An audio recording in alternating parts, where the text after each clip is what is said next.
샬롬 반갑습니다. 11월 24일 화요일 아침 여러분들과 함께 하나님의 말씀을 나누도록 하겠습니다.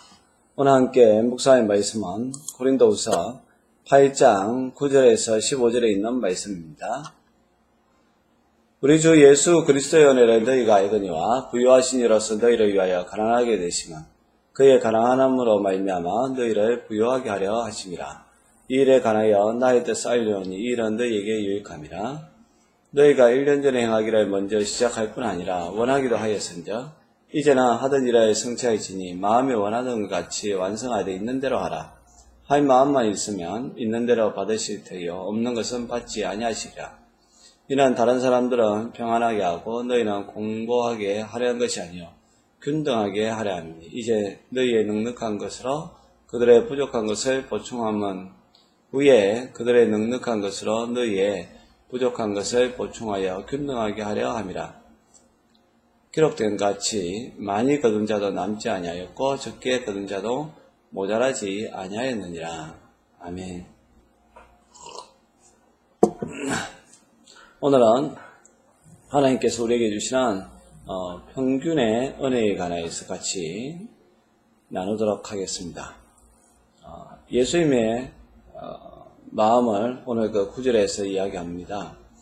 우리 예수님은 부유하신 자지만 우리를 위하여서 가난하게 되신 것은 예수님의 그 가난함을 통하여서 우리가 부유하게 하려 하기 위하여서 예수님의 그 죽으심을 통해서 우리가 새 생명을 얻게 되었다는 것입니다. 결국 그 예수님과 동등하게 균등한 그러한 상태가 되었다는 것이죠.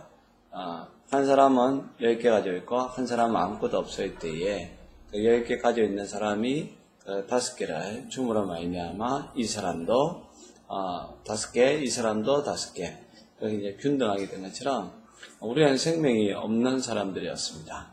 그런데 예수님께서 그 예수님의 생명을 이제 우리에게 주셨다는 거죠. 예수님의 생명을 우리에게 주셨다 해가지고 그러면 예수님은 아무것도 없느냐? 그럼 예수님이 도리어 지옥에 갔느냐? 그것은 아니지 않습니까? 예수님이 우리에게 생명을 주심으로 말미암아 예수님도 지금 영원히 살아계시고 저와 여러분들도 영원한 삶을 누리게 되었다는 사실입니다. 예수님의 그런 모습을 이야기하면서 바울이 그 고린도 교회 교인들을 향해서 그렇게 이야기합니다.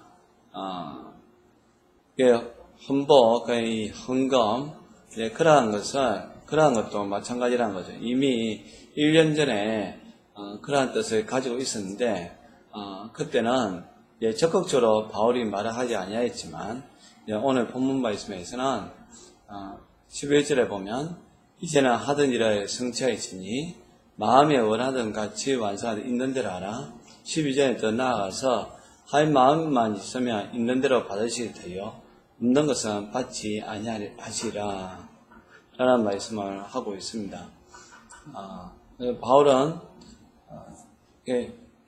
하나님 앞에 드려지는 그러한 이 연보 헌금 있는 사람들이 이제 함으로 말미암아 그 없는 사람들에게 이제 그것을 주어서 서로 이제 균등하게 하는 것인데 지금 있는 것으로서 시작을 하라라고 이야기하고 있습니다.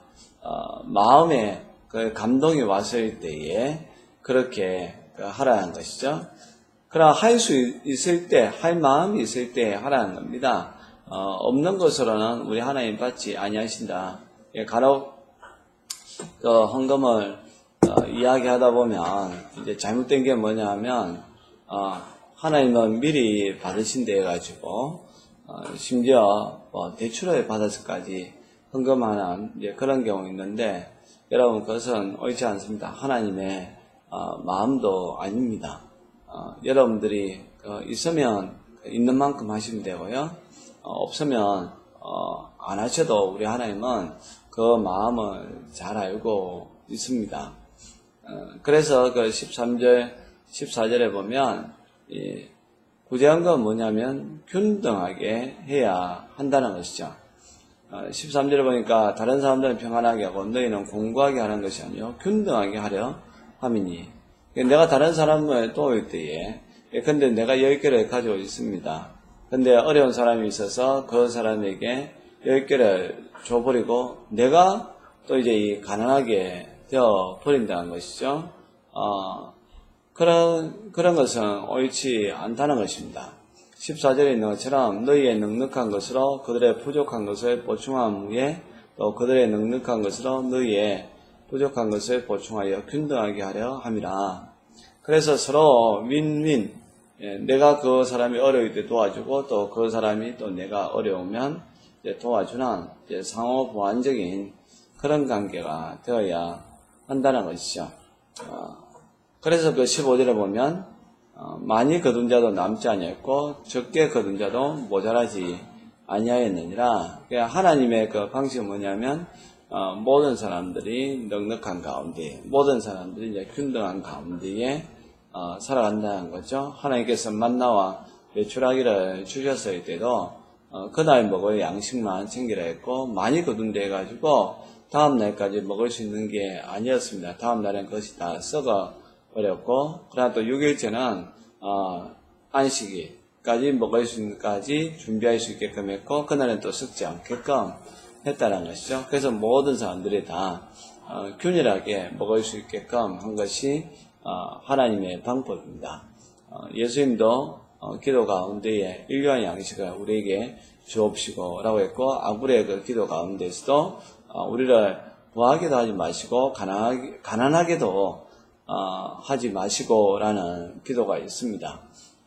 모든 것은 적당하게 모든 사람들이 가난하지도 않고 모든 사람들이 다 부자도 아닌, 정말 우리가 일용할 양식 먹고 마시는 그것이 있는 걸로 족한 줄로 알고 살아야 되고, 또 그런 것을 하지 못하는 사람들이 있다면 우리가 남은 것 중에서 그 사람들을 위해서 베푸는 그런 사람들이 되어야 한다는 것이죠. 혹시 부족한 사람이 있다면 하나님 앞에 그 부족함을 채워달라고 기도하시고요. 또 혹시 여러분들이 조금이라도 남는 것이 있다면 이 남는 것을 누구에게 나눌까? 또 이 예물을 남는 이 물질을 하나님 앞에 들여서 다른 사람들을 위해서 선하게 쓰여졌으면 좋겠다라고 그렇게 여러분들이 고백하고 또 결단하고 행동할 수 있기를 바랍니다. 그러면 또 하나님께서 다음에 여러분들이 부족할 때에 반드시 하나님이 다른 사람들을 통해서 아니면 어떤 방법을 통해서 여러분들의 그 부족함을 채워 주실 것입니다. 이 은혜가 있는 오늘 하루가 될 수 있기를 바랍니다. 기도하겠습니다. 하나님 아버지, 우리 주님은 넉넉하신 분이었고 부유하신 분이었습니다. 그러나 생명이 없는 우리들을 위하여 기꺼이 자신의 생명을 우리에게 나누어 주셨고, 하나님 아버지여, 넉넉한 사람이 주님 가난한 사람들을 위하여서 섬기는 것은 자기의 의도 아니고 공로도 아닌 당연히 해야 할 일이라고 말씀하고 있습니다. 또 우리가 가난하게 될 때 또 하나님께서 우리를 하여금 부유케 해 주신다라고 말씀하고 있습니다. 주님, 우리 믿음의 공동체 가운데에, 식구들 가운데에 가난한 사람이 있다면 주님께서 그 가난함을 또 부유케 해주시고, 또 부유한 사람이 있다면 그 부유함에서 가난한 사람들을 위해서 섬기는 은혜가 있게 하여 주옵소서. 균등한 하나님의 은혜를 같이 누리고 사는 공동체가 되게 하여 주시고 우리 각자가 되게 하여 주옵소서. 예수님의 이름으로 기도합니다. 아멘.